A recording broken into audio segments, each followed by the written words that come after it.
Hello. Today we are going to be talking about pulmonary ventilation and the mechanics behind it. Now, pulmonary ventilation is pretty much the action of breathing in and out, and what helps sustain that action, such as your intercostal muscles, diaphragm, lungs, rib cage, and so forth. Now, there's plenty of mechanics behind it, just like the mechanics behind a watch that helps make it tick. Now, if we look at your diaphragm, one of the key players in breathing, it's this big old muscle that sits right below your lungs. Now, at rest, it has a natural curve to it, which, the lungs also are within that space of the curve. And when you breathe in, it expands that curve, flattens it out, which allows more volume into your lungs. And this contraction begins roughly 75% of the air movement in normal breathing at rest. What also helps assist in this breathing are your external intercostal muscles. Now, if we come over to the external intercostal muscles, you got your ribs right here that come from the sternum, wrap all the way out to your spinal cord or your spine. Now, these little red things right here are all the external intercostal muscles.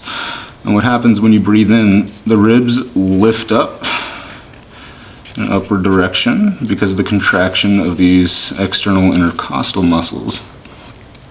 Now, this action contributes 25% of volume of air in the lungs at rest. Now, we cannot just worry about the physical features of the body that make the magic, but one of the biggest players of all the action are the lungs. Now, close up of the lungs. There is a lot that happens with them, especially with pressure. Now, there's three types of pressure that are going on within the lungs and outside the lungs. You got atmospheric pressure, which is just the pressure on the outside of the lungs. Just wrap it all the way around here. And that stays at a constant 760 millimeters of mercury. And then this stuff that's wrapped around the lungs right here is called your parietal pleura, and then that accounts for the intrapleural space pressure, which is constantly inside here. And then your intrapulmonary pressure is in your alveoli, which are inside your lungs, from the bronchi all the way down to the alveoli, which are these little tiny air sacs. Ooh. Now, atmospheric pressure constantly acts upon the lungs, and it's trying to collapse the lungs pretty much. What offsets that, though, is the difference in pressure from outside to inside. Your intrapulmonary pressure is always going to be a couple notches above 760, and this helps keep them from collapsing, but the intrapulmonary pressure doesn't do this by itself. It's also the intrapleural space and the pressure that is within here that helps offset that. So when you breathe out, your alveoli will shrink up, but what keeps them from completely collapsing is the diffusion from the pressure in your intrapleural cavity back into the alveoli, which just pretty much keeps them from collapsing completely, allowing you to breathe out without any issues. Okay. Now, we need to look at the action of the balloon, close up on the balloon.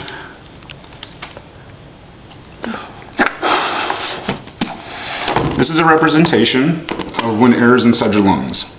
Everything expands. Think of this as your lung, and then also think of it as a miniaturized version of your alveoli, if that makes sense, because they both fill up with air or oxygen. Now, what happens is the pressure on the outside acts upon the balloon, releasing it on the diffusion gradient. And it gets smaller and smaller. That's the act of letting air out. And that's the act of letting air in. Now, what also happens is, think of your rib cage coming around here on the balloon and your external intercostal muscles. Now, the good thing about your alveoli, which are within here, is that they're made of elastic tissue. So once air goes out, air comes back in and they easily expand and collapse. And that also goes for your ribs and your external intercostal muscles as well.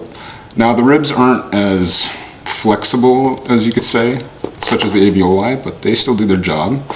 They expand in and collapse. They expand out and collapse in. And your muscles help raise the ribs and then close them. Alright. Now, who's behind all this pressure control? Now, if we look at Boyle's law, right here, Boyle's law pretty much states that pressure and volume are inversely related to each other. So this is what goes on. Let's say you got a box and you fill it with air. All molecules of air right there. Now what if we shrank that box but still kept the same amount of air within there? Well, now you made the volume smaller and the pressure greater. Now let's say we got a bigger box, kept that same amount of air in there. Well, now the volume's bigger, but the pressure is smaller. So that's pretty much the process of what is also acting on your lungs too. When you also get the atmospheric pressure, the intrapulmonary pressure, and the intrapleural pressure.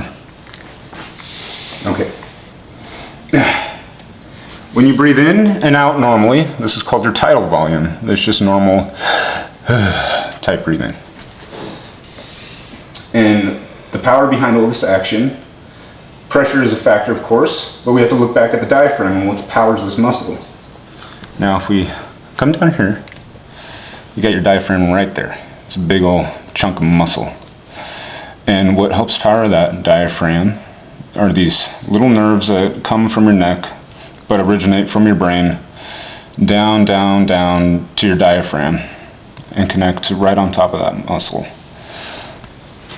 Now where that phrenic nerve comes from, of course your brain up here, and this is a little version of the head.